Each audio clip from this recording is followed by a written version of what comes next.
Have you ever wondered what a person would do to feel accepted? What they might risk to finally silence the voices of rejection? This is the story of Agatha, a young woman whose longing to fit in led her down a path she never imagined. True beauty is not about fitting into a societal standard or people's opinion, it's about embracing who you truly are. Watch this story to the end to avoid one particular mistake she made.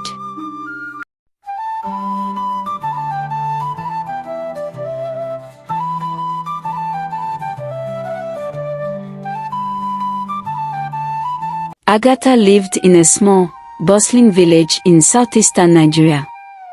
It was the kind of place where everyone knew everyone, and gossip traveled faster than the harmattan wind. In this village, beauty wasn't just celebrated, it was measured. A woman's worth was often tied to her curves, her hips, her fullness. And Agatha had none of this. She was slim, almost boyish in her frame, and that made her the subject of endless ridicule. Children in the streets called her broomstick, and older women whispered in mockery, saying things like, "If this one stands in front of a fan, she'll blow away." The words cut deep, but Agatha never showed it. She simply smiled, her quiet demeanor hiding the pain that clawed at her heart. Her closest friend, Amarachi, was everything Agatha was not. Amarachi was confident, curvaceous, and loved by all. Whenever Amarachi walked into the village square, heads turned, and compliments followed. "Amarachi, you look good today. Amarachi, you're blessed." Agatha would stand beside her, feeling like a shadow, invisible and forgotten. But the worst moment came one evening, during a casual gathering by the village stream. Agatha was fetching water when she overheard Charles, the man she secretly admired, talking to his friends. He laughed and said, "How can I marry a woman who looks like a boy? My wife must have something to hold on to."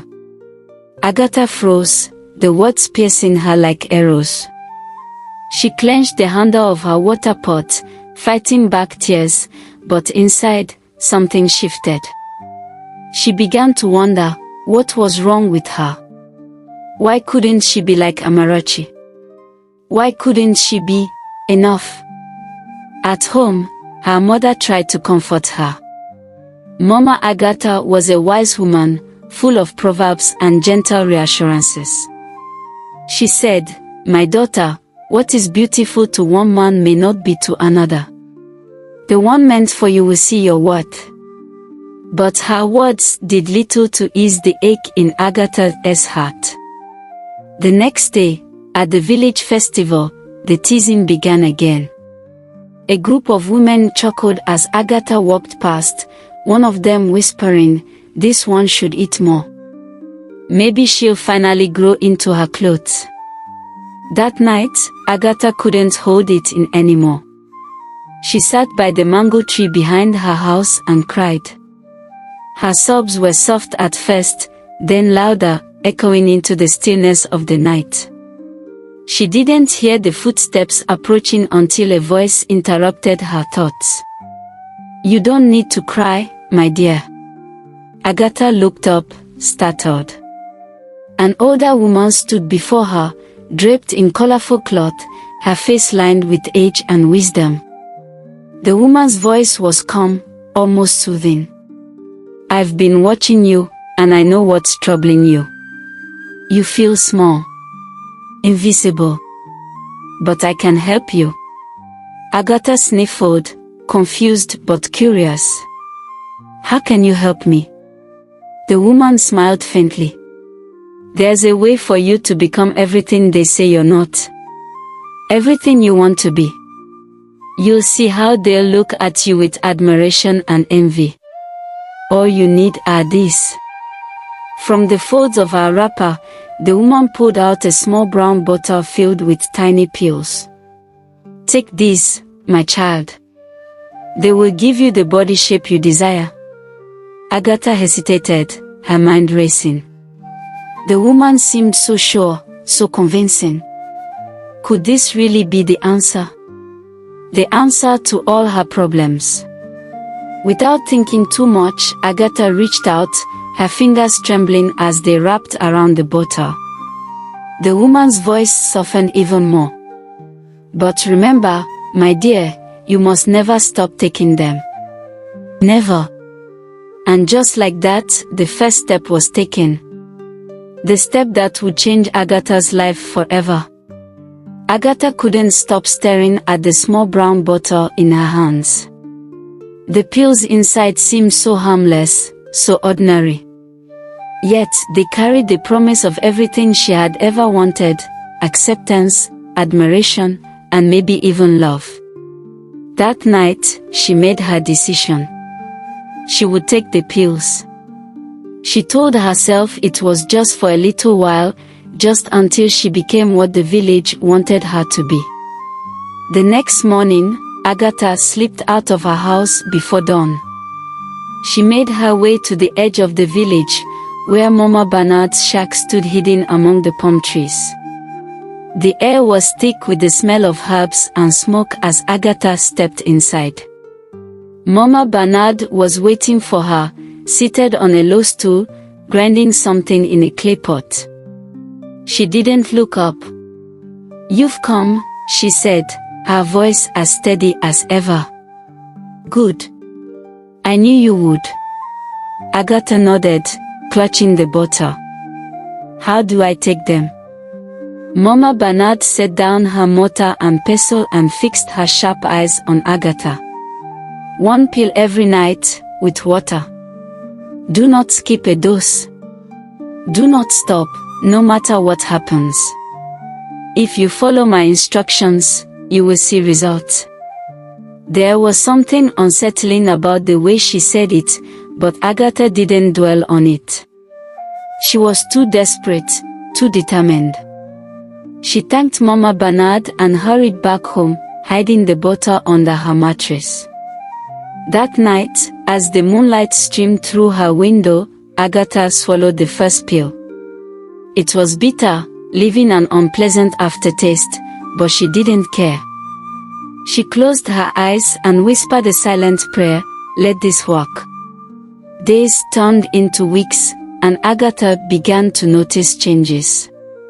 Her arms grew fuller, her hips widened, and her face took on a softness she had never known. When she walked through the village, people stopped and stared. The women who once mocked her now greeted her with smiles, and the men whispered among themselves.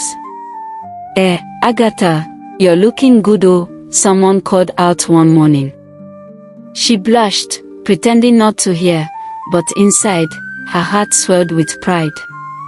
Even Charles, the man who had dismissed her so cruelly, began to notice.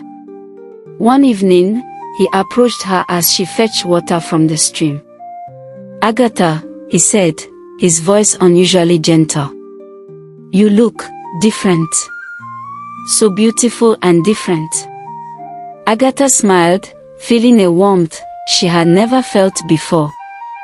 For the first time in her life, she felt seen, valued. It was as if she had stepped into a dream. But dreams, as Agatha was about to learn, don't last forever. It started subtly. A slight dizziness when she stood up too quickly. An unusual craving for food late at night. Agatha shrugged it off, thinking it was her body adjusting to the changes. After all, beauty has its price, doesn't it? But the symptoms grew worse. One morning, Agatha woke up drenched in sweat, her heart racing for no reason. She ignored it. Then came the mood swings. One moment, she felt elated, as if she could conquer the world. The next, she was overwhelmed by sadness, unable to explain why. Still, she told herself it was nothing. She had come too far to stop now. Then the rashes appeared, angry, red welts that spread across her skin. She covered them with long sleeves and scarves, avoiding questions from her family. But the swelling was harder to hide. Her stomach began to protrude unnaturally, as if she were carrying a burden too heavy for her body. Agatha couldn't ignore it anymore. She returned to Mama Bernard, desperate for answers. The old woman didn't seem surprised. She waved off Agatha's concerns with a dismissive hand. "It's part of the process," she said. "Your body is adjusting. Keep taking the pills, and everything will settle." Agatha needed to believe her. So, she did as she was told, even as her reflection in the mirror became a stranger she didn't recognize. She stopped attending village gatherings, ashamed of the stares and whispers. Her once celebrated transformation now felt like a curse. One fateful afternoon, Agatha ventured into the village market to buy vegetables. She hadn't been out in weeks and hoped the fresh air would do her good. But as she walked through the crowded stalls, her vision blurred. The world around her spun, and before she could call for help, everything went dark. When she woke up, she was lying on a mat in the herbalist's hut. The smell of roots and spices filled the air, and the herbalist, an elderly man with kind eyes, was seated beside her. "You've been poisoned," he said bluntly. Agatha's heart sank. "Poisoned? How?" The herbalist held up the bottle of pills, which someone had found in her bag. They are filled with chemicals that are destroying your body from the inside. Your kidneys, your liver, everything is failing." Tears streamed down Agatha's face as the truth sank in. She had done this to herself, all for the sake of acceptance. The villagers, hearing of Agatha's collapse, stormed Mama Bernard's shack, but the woman was gone. Her home was empty, as if she had never been there. Agatha returned home, broken in body and spirit. The swelling in her stomach didn't go away, and the herbalist warned her that some of the damage might be permanent. For the first time, she saw the cost of chasing an idea that was never hers to begin with.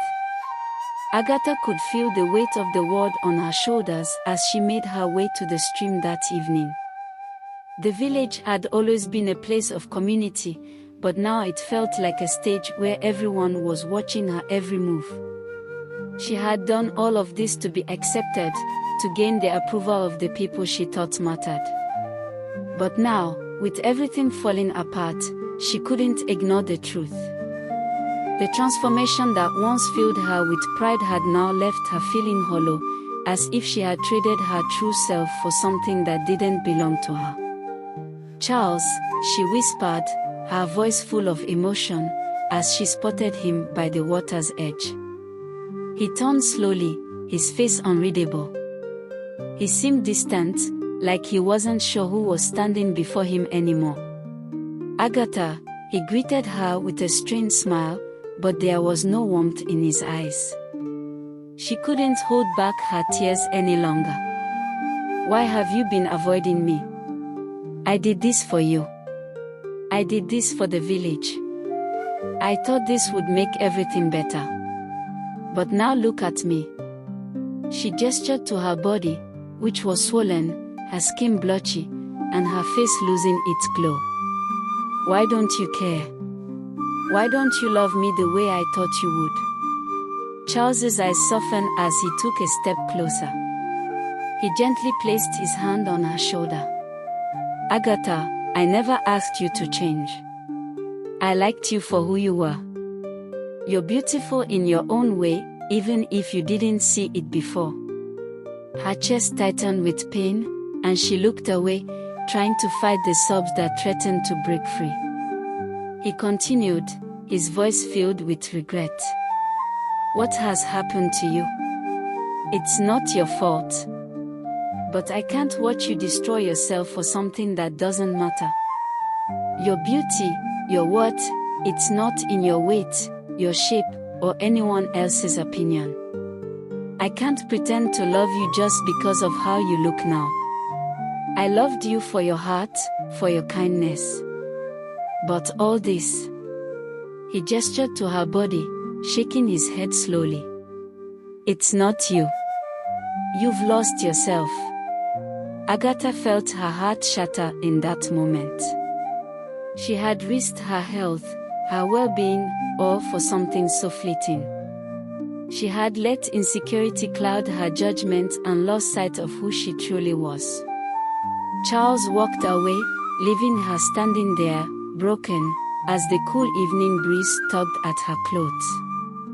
The next day, the village elder, known for his wisdom and fairness, called the community to gather in the village square.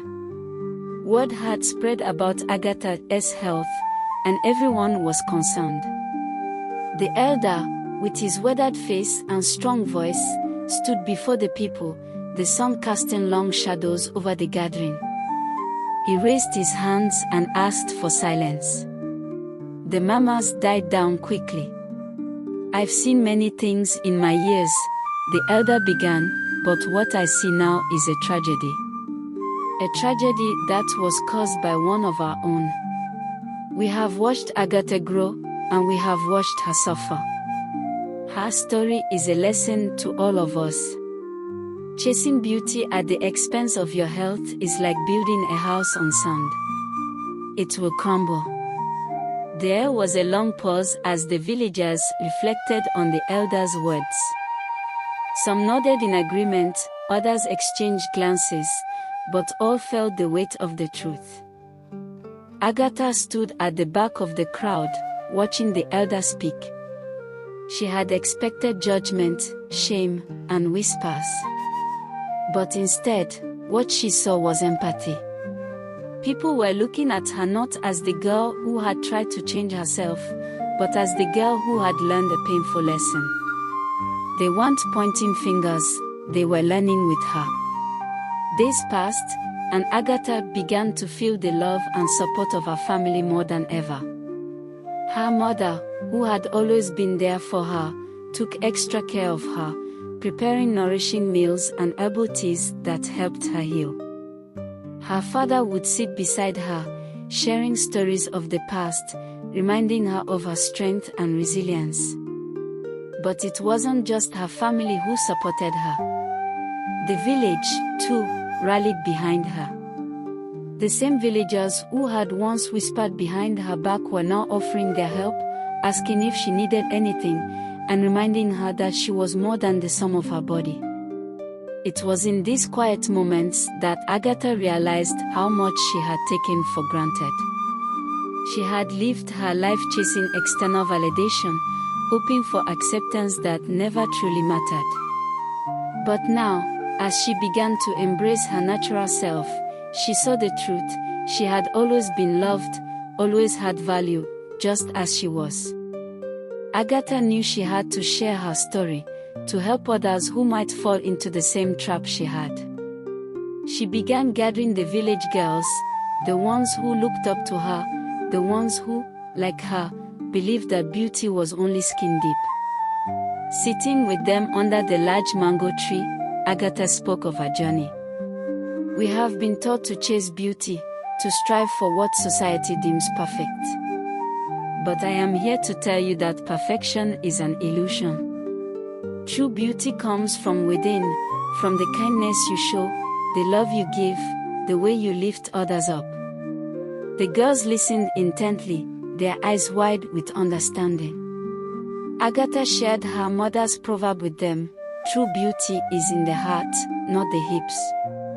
She explained how her journey to find herself had almost cost her everything, but in the end, it had led her to something far more valuable: self-love and acceptance. As the weeks passed, Agatha's story began to spread beyond her village. The neighboring communities started hearing about the young woman who had learned the hard way that beauty is not something you can fake or buy. They admired her courage and resilience, and slowly, a movement of self-acceptance began to take root. Years later, Agatha stood before a group of young girls, teaching them about self-love and the dangers of shortcuts to beauty. She had become a mentor, a guide, and a symbol of strength. And as she watched the girls take her lessons to heart, Agatha smiled, knowing that her story had not been in vain. She had found her true beauty, not in pills or in the approval of others, but in the love she had for herself. As the sun set over the village, Agatha stood tall, her heart full, knowing that she had finally embraced the woman she was always meant to be. Now that we've seen Agatha's journey, we want to hear from you. Do you think Agatha made the right decision in the end? After all the struggles she faced, was embracing her true self the best choice? Or do you think there was a better way for her to handle the pressures of beauty and self-acceptance?